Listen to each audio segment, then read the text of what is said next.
ሴትዮዋ እኮ በጣም ነው የምታሳዝነው። እውነትም ልጇ መስያታለሁ። ወንድሜ ለአንቺ ቆንጆ እህትና ወንድም ወልድልሻለሁ ብሎኝ ነበር። ስለዚህ በስፋንታ እኛ እንወድልሻለን። አሁን ግን ምግብሽ መብላት አለብሽ። ይቅርታችሁን ሳላገኝ እህል መቅመስ አልፈልግም። ይህን ደግሞ ለራሴ ቃል ገብቻለሁ። ቆይ ለምንድን ነው ግን ሜርሲ እንደዚህ የምታስጨንቅ? እዝራ አስቦበት የመጨረሻውን መልስ ሰማ ወይ ምግብ በላለሁ ወይ ደግሞ መርዝ ጠጥቼ ይሞታለሁ። አንድ የምነግርህ ነገር ቢኖር ግን እኔ በዚህ ሁኔታ መኖር እንደማልፈልግ ነው። ማርዳ ደጋግማ ኩኩሻን ስም እየጠራች ነበር። እስኪ ደውልላት። ስለ ወንድሟ መናገር ፈርታ ነው መሰለኝ እዚህ ቤት መምጣት ራሱ አቁማለች። ምናልባት የምትስማሚ ከሆነ የሆነ ነገር ላማክርሽ ነበር። ምንድን ነው እሱ?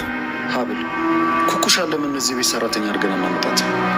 እንደማየው ከሆነ ምንም አይነት ስራ አትንቅም። በዛውም ደግሞ ማርዳን ትንከባከባታለች። ሰራተኝነቱን ተውና የማርዳ ሞግዚት ከሆነች በቂ ነው። ስለ ኩኩሻ ምንም ያወቅ አልመሰለኝ። ኩኩሻ እኮ ወጥ ለመስራት ሽንኩርቱ ልላጠው ወይስ ባናቱ ጨምሮ የምትልጅ ናት እንዴ? ይህን ያክል ደግሞ ምን ችግር አለ? አንቺን ብትሆኝ እኮ ታለማምጃታለሽ። እሱስ ልክ ነህ። እኔ የምልህ ግን ኩኩሻ ሌላ ስራ እየሰራች እንዳልሆነ እርግጠኛ ነህ? በእርግጥ ልትነግረኝ አልፈለገችም እንጂ የሆነ ነገር እየሰራች ነው። ማለት ምን አይነት ነገር? እሱን እኮ ማወቅ ያቃተኝ። የሆነ ህገወጥ ነገር ውስጥ የገባች ይመስለኛል። አሁንም የድሮዋ ኩኩሻ ናት ማለት ነው? ቆይ እሷ ቤተሰብ የላትም እንዴ? ምንም አይነት ነገር እኮ ልትነግረኝ ፈቃደኛ አይደለችም። ኩኩሻ ማነች? ስለ ኩኩሻ እውነተኛ ነገር ማወቅ እፈልጋለሁ። ቆይ ግን አንተ ለምን ይሄን ነገር ማወቅ ፈለግ? እኔ እንጃ። ልጅቷ በጣም ነው የምታሳዝነው። በዛ ላይ ደግሞ አንድ ፍሬ ልጅ ነች። እኔ ስለሱ ምንም የማውቀው ነገር የለም። እኛ ሰፈር ራሱ የመጣችው ገና ህፃን እያለች ነበር። ጎዳና ነበር የምትኖረው። በዛ ሰፈር ከመኖሯ ውጭ ስለ ቤተሰቦቿ የሚያውቅ ሰው የለም። እውነት ለመናገር እሷ ራሱ የምታውቀው አይመስለኝም። አይገርም? ስናነሳ ደወለች። የሜርሲና የአጸደይ ተንኮል አሁንም ቤት ውስጥ አዲስ ድራማ ጀምረዋል። ሜርሲ በቃ የእናንተን ይቅርታ ሳላገኝ ከእናንተ ጋር መብላትም ሆነ ምንም ራሴን በጸጸት መቅጣት አለብኝ። ክላሴ ቁጭ ብዬ ከእናንተ ጋር መቀመጥ አልችልም፣ አስቀይሜያችኋለሁ በማለት ስትላቸው ወንድምና አባት ግን በጣም በቃ እባክሽን እያሉ ለመኗት። እሷና ጸዴ የጀመሯት ድራማ አሁን ላይ ሊሳካላቸው ጫፍ የደረሰ ይመስላል። ነገር ግን ይቅርታን ለመቀበል ጊዜ ያስፈልገናል በማለት ተለይተዋታል። ሁለተኛዋ ወደ ኩኩሻ ስንሄድ ኩኩሻ ከእናቷ ከሙልዬ ጋር አሁን ላይ ደግሞ እያካሄደች ያለችው ነገር ጥሩና ደስ የሚል ጊዜ እያሳለፉ ይገኛሉ። ለጊዜው እናቷ ባትሆንም እናቴ ነሽ ብላ እየተወነችባት የምትገኘው ኩኩሻ አሁን ላይ ወደ ውጭም እየሄዳለሁኝ ከዛም ደግሞ በቃ እናትነቴን ይቅርታን ተቀበይኝ እያለች ስትላት እሷም እሽ እናቴ በማለት ግን ስሜቷን መቆጣጠር አልቻለችም። ከእናት ጋር ስለ እናት ጸባይ የማታውቀው ኩኩሻ ለገንዘብ ብላ እዚህ የመጣየው አሁን ላይ ግን እንድስታሻሻትና ልጄ ስትላት ስሜቷን መቆጣጠር አቅቷት መጸዳጃ ሄዳ ለማልቀስ ሞከረች። ቀጣይ አጸደይና ወይዘሮ መነን ካሁኑ መስከር ጀምራለች። አጸደይ አሁን ላይ እኔ እንደዚህ የታመምኩት የሰከርኩት መድኃኒት ጨምረሽበት ነው ከምጠጣበት ላይ እያለቻት ክርክር ገቡ። ውጭ ዛን ትሄድ አብራ አሁን ላይ ሆነም አልሆነን ከኩኩሻ ጋር መስማማት አለብሽ ስትል መከረቻ። ሰላም ጤና ይስጥልን ውድና የተከበራቸው የቻናል ቤተሰቦች እንኳን ወደ ቻናል በሰላም መጣችሁ። ሀብል የተሰኘው ተከታታይ ድራማ ክፍል 20 ተለቀቀ። ወደ ክፍል 19 ስንመለስ እንግዲህ መከዳታማ እየሮጠች ነበረ። ሀብል መታየት ተጣራቸው ማለት ነው። በዚህም የተነሳ ኦክሲጅን ሲያጥራት እሷም አመማት ብላ ነበረ። እነሱም በድንጋጤ አረጋግተው ጸጥ ባሉ ጊዜ የዚህም ጊዜ ኬዙን እስክንድር ተነግሯል ማለት ነው። አንዳንዴ እንደዚህ አይነት ነገሮች ሊገጥሙ ይችላል ብለውታልና እሱም ያንን አስታውሶ ነበር። ዶክተሩ ነግሮኛል አባዬ በማለት ሁሉንም አረጋግቶ እንግዲህ እንትን ሌላ ችሏል ማለት ነው። ሀብልም እየተንከባከበቻት ትገኛለች። አሁን ላይ እንግዲህ ወደ ሜርሲ ጋር ስንሄድ ሜርሲ ያለችበት ሁኔታ አሁን ላይ የተወኑት ትወና ተመካክረው መምሰል መሆን አለብሽ፣ አንዳንዴም ጣውለዝ እንደዛ መሆን አለብሽ እንዴ ሆዷን እኔ ያሳቀኝ ፓርት ምግቧን እዛው አልጋዋ ጋር አስቀምጣ ነይ ምግብ እንኳን በይ ስትባል እሷ ደብቃ እየበላኝ ነው። አይገርምም? አልጋዋ ላይ አስቀምጣ። ስለዚህ እየራበኝ ነው ምግብም ይዘሽልኝ ነይ ያልኩትን ደግሞ የተሳካ ይመስላል። ያው ይቅርታውንም ባይቀበሉኝ ብር ራሱ ወንድሜ ለላክልሽ በአካውንትሽ እያለኝ ነበር። እኔ ግን አልፈልግም አልኩት። አሁን እንደሱ ነው መሆን ያለበት። ተውኝ፣ በጣም ጥሩ ጓደኛ እያለቻት እኔ አክስትሽ ሁሉንም ነገር ከአንቺ ጎን ነኝ፣ ስለ ሞተውም እንዳትቆጭኝ፣ ስለ ሁሉም ነገር ይሄ ነገር እሷ ናት እንደዚህ ያደረገችሽ አይደል?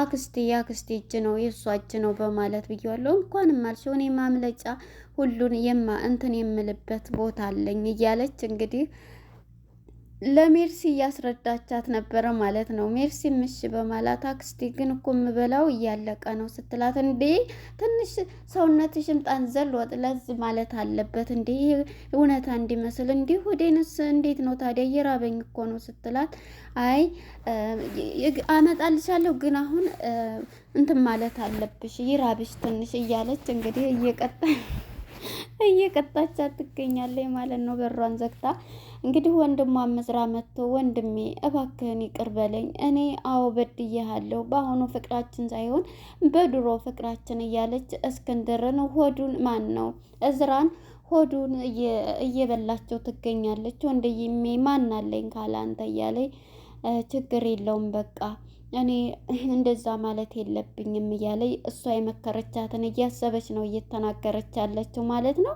እናም በዚህ የተነሳ ወንድሟም ለዚህም ቢሆን ጊዜ ስጥኝ፣ ለዚህም ለማሰብ ጊዜ እያለኝ እሺ በቃ ችግር የለውም እሰቡበት በማለት አባትየውም አቶ እስክንድር እኔ እንዲያውም እንደዛ ሁኜ እንትን ከምል ራሴን ከምጸጽት እንዲያውም መርዝ አድርጌ እናቴ ቦታ እናቴ ጋር መሄድ ይሻለኛል ስትለው፣ አቶ እስክንድር እኔን እንደዚህ ለማድረግ የምታስቢው ለምንድን ነው በማለት እንግዲህ ለልጆቹ ምንም ቢሆን እንኳን ለልጆቹ አቶ እስክንድር ለሌሎችም በጣም መልካም ሰው ነው። ነገር ግን እዛች አጸዴ ጋር ከተገናኘ በኋላ ነው ጸባዩ ተቀየረው። እናም በዚህ የተነሳ እሱም በቃ ጁዝ ይዞላት መጥቶ ጠጭ እያላት ነው እና አባዬ እኔ እንደዚህ እያለችው በቃ እንደዚህ እንትን አትበይ እያለ ራስሽን ጸጸት ውስጥ ፈተሽ፣ ምክንያቱም ባደረገችው ነገር ያንቺ እጅ እንደው እዚህ ቦታ የለበትም እያላት ነበረ እዝራ። በፍጹም ወንድሜ መነኝ፣ በፍጹም እኔ ለመታሰርም ጥፋት ካለብኝ ዝግጁ ነኝ ብላ ስታስመስል ነበር። እሱም ግን ጥሩ እየነቃም ይመስላል እዝራ። እናም በዚህ የተነሳች ልሰብበት በፍጹም ይሄን አላደረኩም እያለኝ ነበር። እንግዲህ እሷ ናት በያለቻትንም አጸደይ የመከረቻትን እያስታወሰ የነበረ ማለት ነው። እናም በዚህ የተነሳ እሷም ይሄንን እሱም እሺ እንሰብበት ብሎ ብርም ትራንስፈር ላድርግልሽ ቢላትም አልፈልግም፣ የትም መሄድም ደብሮኛል፣ መውጣትም አልፈልግ እና እዚህ ባዶ ቤት ተቀምጠሽ መውጣት አለብሽ ቢላትም አይ በፍጹም እኔ ልወጣ አልፈልግም በማለት እንግዲህ ወንድሟን በዚህ አይነት ታስረዳዋለች ማለት ነው። በመጨረሻ እንግዲህ እዝራ ይህም ብሏት ተለይቷልና ወደ ሀብል ጋር ሄዶ ሀብል እንግዲህ መከዳን እየመገበቻት ወንድሜን እህትና ወንድም እንትን ልሻለሁ እያለኝ ነበረ እያለች በጣም ብዙ ስትል እንግዲህ በር ላይ ሆኖ እዝራ እያለቀሰ ሁለቱም የሚሉት ቃል ይሄን አትበይ አንቺ ስለ በሽታች ብቻ ነው እንትን ማለት አይዞሽ እያለች ነበር። ህፃኖች ይሞታሉ ግን ቢሞቱም የሚሄዱት ወደ ፈጣሪ ነው አይሞቱም ብሎ የነበረ ወንድሜ እያለች እንግዲህ ይህን ትላታለች።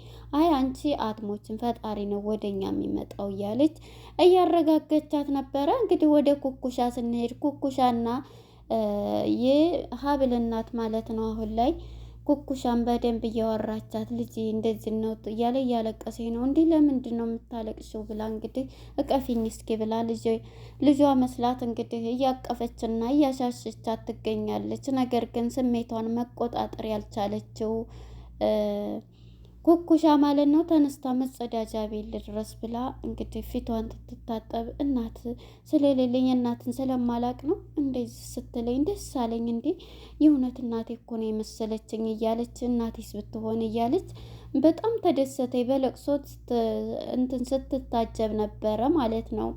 እናም በመጨረሻ እንግዲህ ይሄን እያለች ሳለ አጸደይና መነን ማለት ነው በመኪና እንግዲህ ይዛት እየመጣ እየሸኘቻት ነበር። ሹፌር ተቀጥሮላታል ለመነን ማለት ነው። እንግዲህ ወደ ውጭ ይዘሽ ብትሄጂ ብላታለች ማለት ነው። እንግዲህ ልጇን እንኳን እንትን ሳትል እኔ በመጨረሻ አጸደይ ትናገራለች፣ ማነች ኩኩሻ እውነቱን ትናገራለች ብዬ አስባለሁ። ሰው እናት አሁን ላይ እየተጸጸተችም ደስም እያላት ትገኛለች። ነገር ግን በመጨረሻ ይሄንን ወደ ውጭም እየሄዳለሁ ስላለች በጣም እየፈራችም ነው ያለችው ማለት ነው።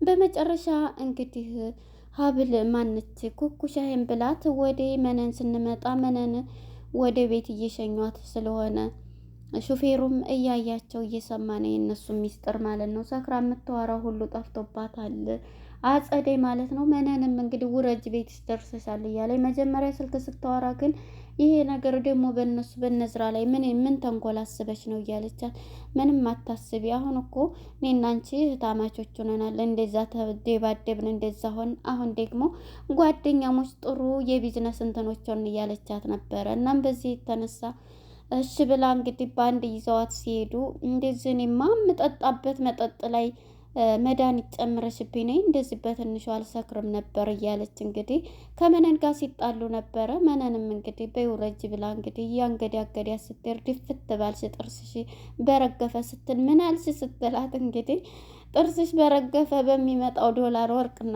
አሰራልሻለሁ ትላታለች ማለት ነው። እንግዲህ እሷም እየተወላገደች ትሄዳለች ወደ ቤቷ። እንግዲህ ወደ እዝራ ጋር ስንሄድ እዝራ እንግዲህ በአንድ ተቀምጠው እዝራና ሀብል እኔ ግን የሆነ ነገር ላማክርሽ እፈልጋለሁ ይላታል። ምንድን ነው ስትል መጀመሪያ ስለ ኩኩሻ አስተዳደጓ ምኗ፣ ለምንድን ነው አንተ እንደዚህ ስለ እሷ ማወቅ የፈለግከው? እኔ አላውቅም። ኩኩሻ እዛ ሰፈር ትንሹና ነው ከጎዳና ላይ ነበር የምትኖረው እና በዛ የመጣየው ስለ ቤተሰቦቿ የማውቀው ነገር የለኝም ስትለው ነበር። እሷም የምታውቅ አይመስለኝም ስትለው እንግዲህ ለእዝራ እዚህ ቤት ማለት እንደ ሰራተኛ ሆና እሷም ለመከዳም እሷን ስለምጠራ በተደጋጋሚ ስለዚህ እዚህ ኩና እኔ እሷን ሞግዚት ትሆን እሷ ደግሞ ሽንኩርቱን ይሄን ከላይ ላርገው ወይስ ከታይ እያለች ነው ሽንኩርቱን ራሱ ጥያቄ የምትጠይቀው እያለችው፣ አይ ይሄም እኮ ቢሆን እየሳቀ እውነትሽን ነው በማለት እንደውም በቃ ይሄንን እንትን ካለ አንቺም እኮ ታስተምሪያታለች ሲል እሺ በቃ እሷን ብቻ ሞግዚት ትሆናት እንጂ ችግር የለም ብላ ሀብልም እንትን ትለዋለች። እንደውም እድሜዋ ረጅም ነው ስልክ ስሟን ስናነሳ ስልክ ደወለች በማለት እንግዲህ እሱም ስልኩን አንስቶላት ነበረ ኩኩሻ ማለት ነው። እንግዲህ ኩኩሻ ነው ወደዛ ቤት ልትመጣ፣ እሷ ግን እሺ የምትል አይመስለኝም። አሁን ለያዘችው ቢዝነስ ይበላሽባታል ማለት ነው። እንግዲህ ቀጣይ ክፍል ምን ይፈጠራል የሚለውን አብረን የምናይ ይሆናል። መልካም ጊዜ